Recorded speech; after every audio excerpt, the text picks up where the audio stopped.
Mesdames, Mesdemoiselles et Messieurs, amis auditeurs, téléspectateurs, téléspectatrices, bonjour, bonsoir. Je suis très content de vous présenter cet nouvel épisode de l'émission Rendez-vous après le désert. En guise de rappel, cette émission vise justement à faire parler les événements qui ont marqué la traversée du désert par le peuple Israël de l'Égypte vers la terre promise.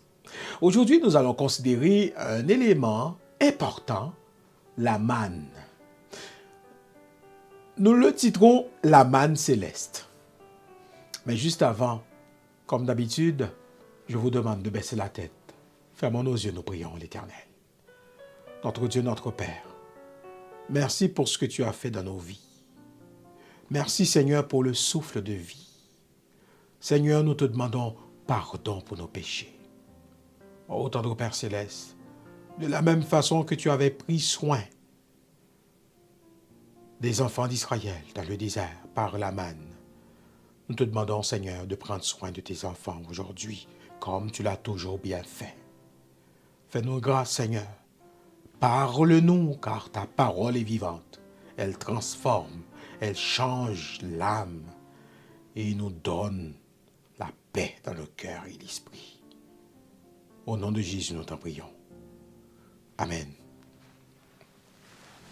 Aujourd'hui, nous allons considérer cet événement, la manne céleste, qui est incontournable dans la traversée du désert par le peuple Israël. La manne, c'est une nourriture. La manne, c'est un plat préparé par le Créateur pour prendre soin de ses enfants. Aaron et Moïse ont fait face à des défis énormes et parmi ces défis, donner à manger à ce peuple était comme une casse-tête chinoise. Vous savez, parmi les besoins basiques, se vêtir, se nourrir sont indispensables à la bonne santé physique, mentale et même spirituelle. En 1943, Abraham Maslow l'a représenté si bien. Il a dit dans sa théorie sur les besoins, il a expliqué dans la pyramide que l'homme doit être capable de faire face à ses besoins primaires. Sinon, il va se détériorer et il va disparaître. Quand un être humain se trouve dans un besoin vital comme manger ou boire, il n'a pas d'autre attente, il n'a pas d'autre rêve. Il ne peut pas penser à l'estime de soi ou rêver d'être le meilleur de lui-même. Donc en matière technologique, on allait dire, cette personne ne peut pas être au meilleur de sa version. Le manger et le boire devient incontournable et indispensable pour la vie, la survie de l'être humain.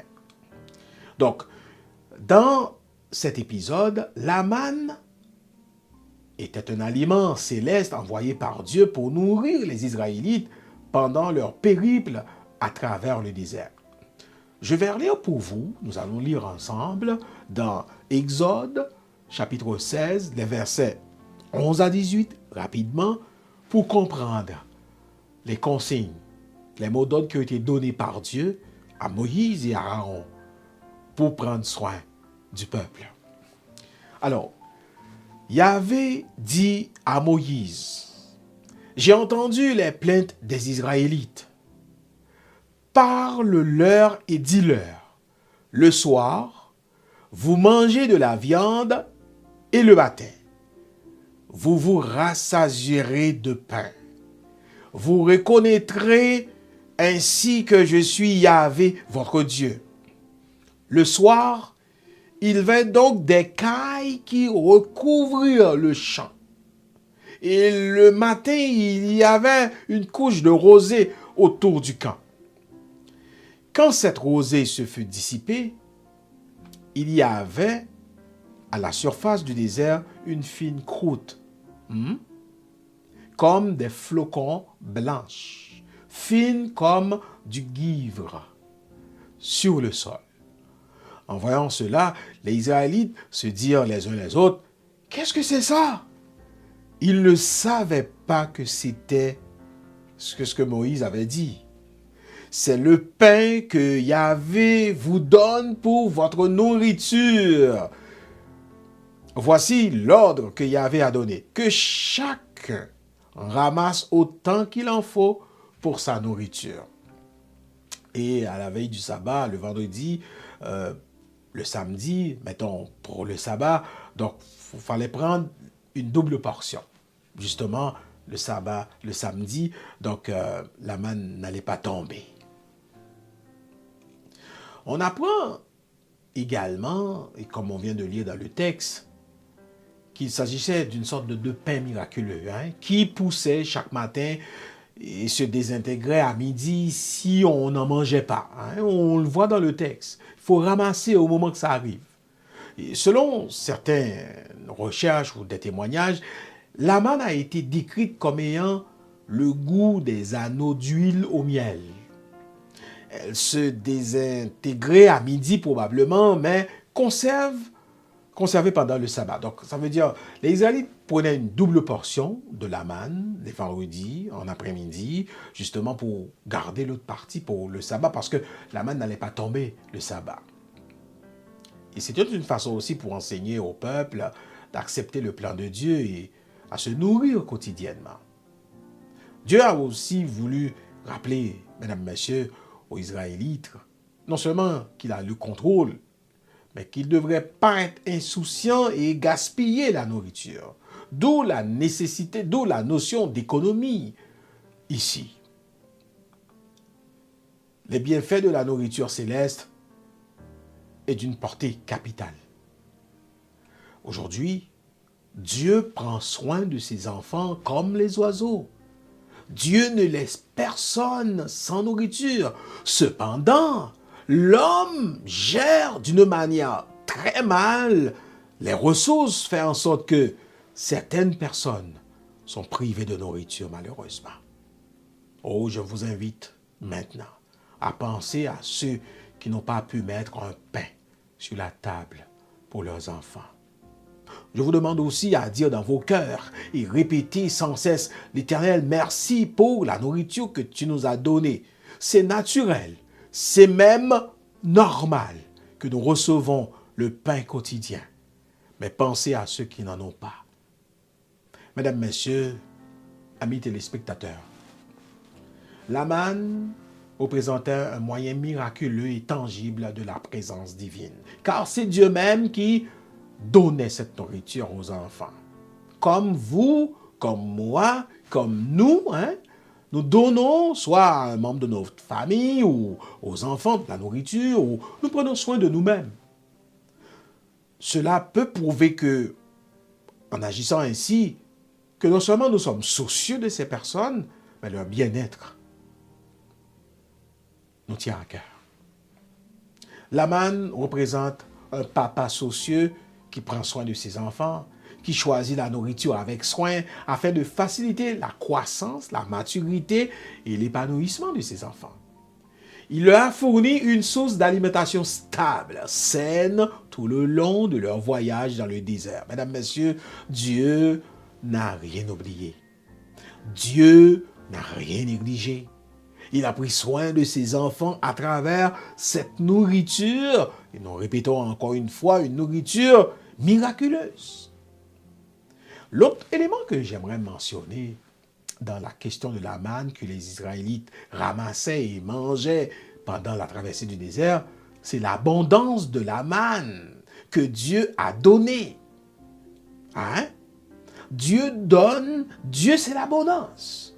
Donc, il est important aujourd'hui dans nos vies de comprendre que nous devons gérer, mieux gérer encore les ressources, que ce soit les ressources financières, les ressources matérielles, les ressources humaines, les ressources en général, les sous-sols, les minéraux, quel que l'en soit, nous devons gérer les ressources, mais nous ne devons pas écarter la providence. Ça veut dire donner en quantité. car Dieu donne en quantité. Jésus l'avait fait dans la multiplication, dans le miracle, la multiplication des pains puis des poissons.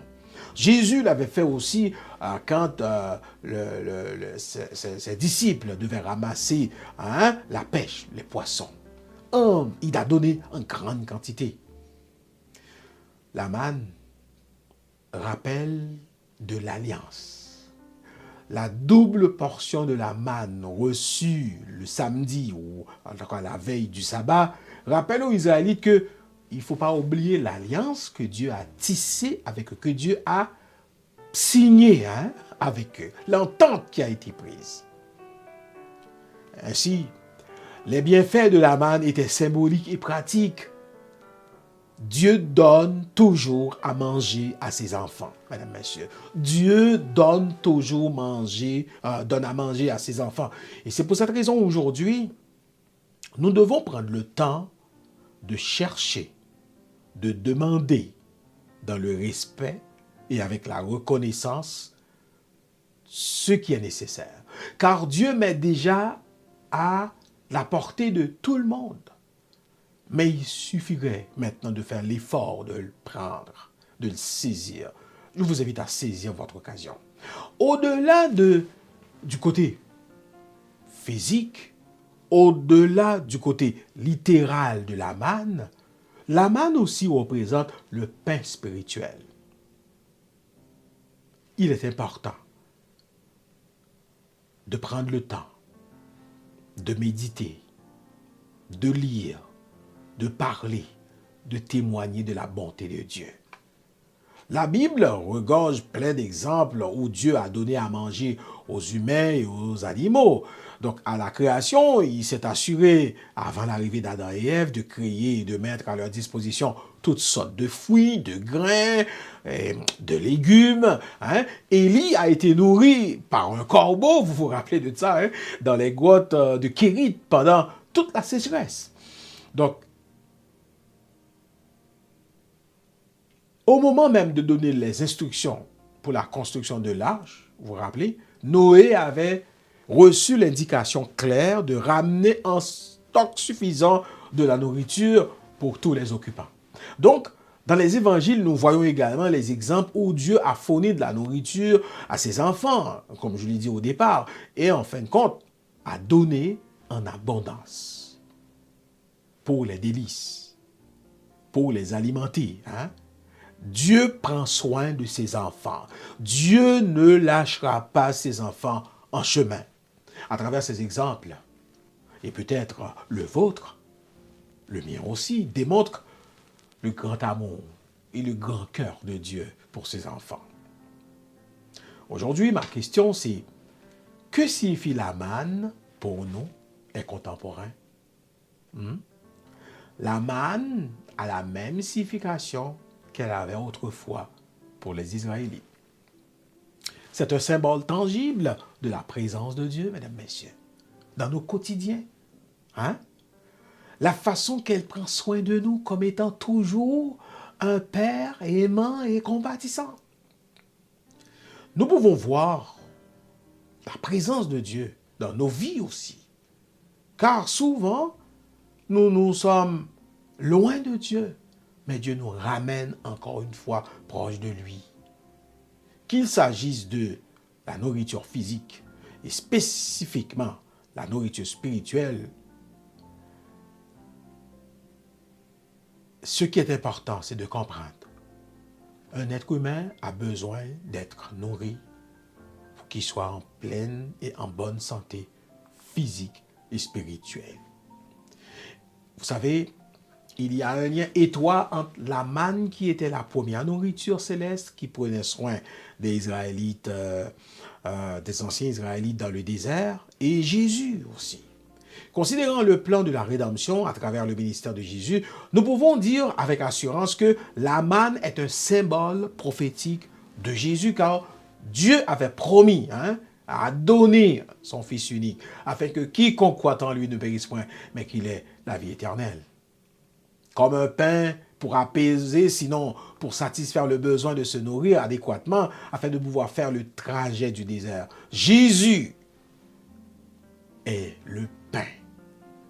Et c'est pour cette raison, dans la liturgie chrétienne, la Sainte Seine représente un élément important pour ne pas oublier que son corps a été meurtri, son sang a été versé pour le pardon de nos péchés. Mais lui aussi, il l'a déclaré quand il disait « Je suis le pain qui donne la vie ». Donc, dans la littérature joannique. Donc, ce qui est important, mesdames, messieurs, c'est de comprendre que le peuple Israël qui traversait le désert n'était pas laissé pour compte. Ce qui est important, qu'il faut comprendre, c'est que quand tout va mal dans la vie de vos enfants, de votre famille, dans votre vie, quand rien n'est possible selon vous, selon les scientifiques, quand tout paraît noir, Jésus peut apporter la solution. J'ai bien dit peut, parce qu'il faut faire la place. Ouvrez vos cœurs afin que Christ puisse apporter le pain qui donne la vie éternelle. Mesdames, Messieurs, chers auditeurs, téléspectateurs, la manne céleste, c'est cet aliment que nous avions besoin justement pour prendre soin de nous, de rester en vie. Littéralement, c'est la nourriture qui est sur la table quand Dieu prend soin des oiseaux comme des humains. Il fait lever le soleil sur les bons comme sur les mauvais. La manne, c'est le pain spirituel que Dieu demande à ses enfants de consommer pour avoir l'endurance, l'énergie et la capacité de traverser le désert que nous confrontons dans nos vies. Nous allons prier. Je vous demande de faire vos requêtes à Dieu. Si vous avez des soucis, c'est le moment. Nous allons prier ensemble, l'Éternel. Baissons la tête et prions ensemble. Notre Dieu, notre Père, tu es celui qui donne la nourriture à toute chair. Tu es celui, Seigneur, qui prend soin de tous les êtres vivants. Seigneur, tu ne laisses rien au hasard. Même les cheveux de nos têtes sont comptés. Aujourd'hui, Seigneur, nous avons une prière spéciale pour les enfants, pour les gens qui n'ont pas la possibilité de mettre le pain sur la table. Oh, le Dieu d'Israël, Dieu de Shadrach, de Meshach et d'Abed-Négo, Dieu de Jacob, Dieu d'Abraham, fais grâce, Seigneur. Fais-nous voir encore ta gloire dans nos vies. Oh Seigneur, les gens qui cherchent du travail, fais grâce. Les gens, Seigneur, qui ont besoin d'intelligence, fais grâce. Les gens, Seigneur, qui sont malades, fais grâce. Les jeunes, Seigneur, qui sont exposés à l'immoralité, à la brutalité de ce monde, fais grâce. Les dirigeants qui ont besoin du bon sens, de la sagesse pour prendre des décisions, fais grâce. Fais grâce, Seigneur, pour ceux qui attendent un enfant. Fais grâce, Seigneur, pour ceux qui attendent une réponse de l'immigration. Fais grâce, Seigneur. Fais grâce dans ton amour. Manifeste-toi dans nos vies. Au-delà du pain quotidien, le pain matériel, fais grâce, Seigneur. Donne-nous le pain spirituel, afin que nous puissions vivre pour toi. Oh, si certains pensent que c'est un hasard, mais nous, au nom de Jésus de Nazareth, nous croyons que tout a été planifié d'avance par toi, le Maître de l'univers. Seigneur, fais grâce. Entrez dans les familles, fais grâce. Entrez dans les foyers, fais grâce. Entrez dans les couples, fais grâce. Entrez dans les cœurs, Seigneur, fais grâce. Donne-nous un cœur de chair, afin que nous puissions partager ce que tu nous donnes. Fais grâce, nourris-nous. Prends soin de nous comme d'habitude. Au nom de Jésus, qui vit et règne au siècle des siècles. Amen. Amen. Alors, Je vous demande à partager, à liker les vidéos, justement pour permettre à plus de personnes d'entendre et de méditer sur la parole de Dieu. Vous pouvez nous envoyer vos commentaires à l'adresse qui est inscrite au bas de l'écran. Si vous avez aussi des questions, nous sommes ouverts. Nous pouvons répondre à des questions par la grâce de Dieu, mais vous pouvez aussi apporter un élément de réponse. L'essentiel, c'est que nous continuons notre marche vers le désert. Bon courage, bonne persévérance dans le Seigneur. Que Dieu vous bénisse. Bye bye.